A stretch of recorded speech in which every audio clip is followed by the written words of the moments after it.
How is QR used in a DPP? So QR codes is generated by What.io for the main product, but not for local individual parts. These are connected to the main product through an assembly structure and can be found through the DPP as parts or what we call spare parts.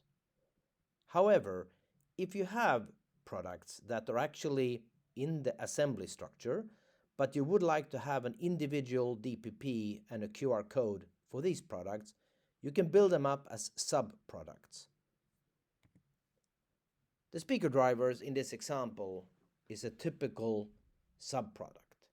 They have so much of their own data, and sometimes they need to be promoted or used or found individually, and that is how you can build them with a QR code as a sub-product.